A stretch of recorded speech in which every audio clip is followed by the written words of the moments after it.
So a lot of changes happen to the body when you go to space, right? Some of the more obvious adaptations to microgravity, you could say, are, your bones and muscles get weaker. I guess you're exposed to radiation too, but that's a whole nother gambit. But your bones and muscles detrain. You don't have the tug of 1G, the normal Earth's gravity, where you're standing on the surface. They don't have that basic level of maintenance training. It's not really training, it's just your activities of daily living that are able to keep that homeostatic kind of equilibrium going on inside your cells. The bones is obvious, right? Your bones are piezoelectric calcium crystals, which is pretty cool. That means that there's an electric current going through the calcium crystals, and the osteoblasts and osteoclasts follow that current like little highways. They follow the current on the highway, and the current changes by the amount of stress placed on the bone. And that's good for training. You want to strengthen your bones.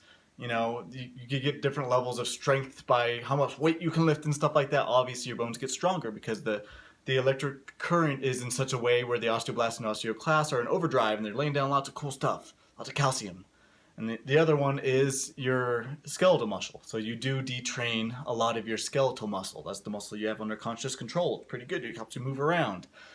And it's pretty wild. You selectively detrain endurance fibers, your slow twitch. Those are your aerobic, glycolytic muscle fibers. People call them slow twitch, but that doesn't have anything to do with the rate of speed they twitch, but just the intensity they activate at and the amount of endurance capabilities they do have. So you selectively detrain your slow twitch, and you keep pretty wild. You keep your sedentary muscle fibers, your fast twitch, your anaerobic fibers. Those are the ones that are ready to rock and roll right away, high intensity. You selectively keep those, which is interesting.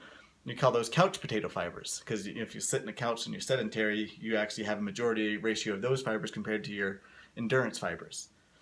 But one of the more wild changes happens to your arteries, veins, and capillaries in your circulatory system. And what happens is, so your heart is in your body, and it needs to pump down and up. At 1G, you're standing there, it pumps down to your legs. And luckily, gravity gives it a leg up, because gravity's pulling the blood down, the blood's being pumped out of the ventricles of the heart, straight down.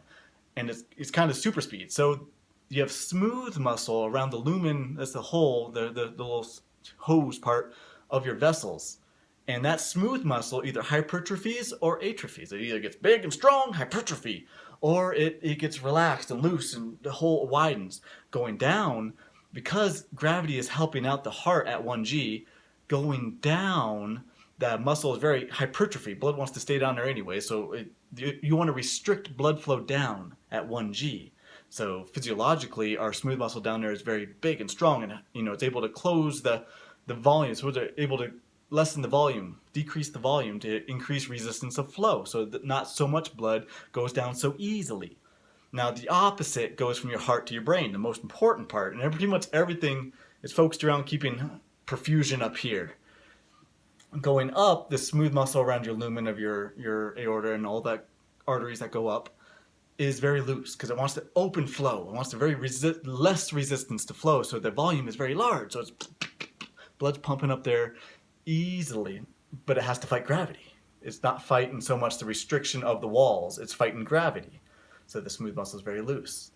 Now when you go to space, that muscle in your arteries and veins in your circulatory system changes, because at 0G or microgravity, when you're in free fall in space, especially for prolonged periods, but acutely, astronauts complain about rushes of blood to the head. They get perfusion up, because what used to be hard to pump up is now easy. It's equally as hard as going down, and what used to be easy to pump down is now like meh. So you get this kind of like muggled smooth muscle adaptation equally around your body, because it's all equally difficult to pump around. Now that's difficult when you first get to space, because you get the rushes of blood to the head, muscle acts differently, not quite fully understood there, but you get rushes of blood to the head, headaches, perfusion, migraines, stuff like that. It's too much blood, like you biting into ice cream, you get the headache like that. That's a body rushing blood up to your head to protect it from the cold of the bite of ice cream.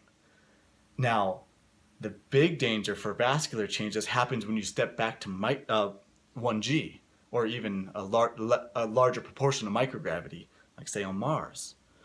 Now, this equally adaptive smooth muscle after prolonged space travel, you step on the planet. Now, what used to be equally as hard to go down and up in space is now it wants to sag down. So now that muscle has detrained, the hypertrophy muscle has detrained, it's lessened because it's equally up and down, the blood pressure.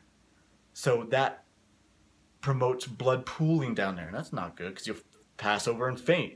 And then if your bones and muscles are detrained, when you pass over and faint because of all that perfusion down below and lack of said perfusion up, you're going to fall over, break that brittle bone because it's been in microgravity, and you're going to sprain that muscle because that selective detraining of your aerobic muscle fibers is now, I don't know, it's just a pretty wild concept that microgravity affects all these different systems. And the question is, how do you battle that? What kind of spacesuit can you design to mitigate that or to lessen the effects of? And what kind of exercises, what kind of training can astronauts do in microgravity in order to prevent those adaptations or get more advantageous adaptations in another realm that we haven't even thought of? I don't know. Pretty wild. That's just what's been on my mind because of space, man. Wearing my NASA shirt. I'm in no way affiliated with NASA, but I hope you enjoyed it.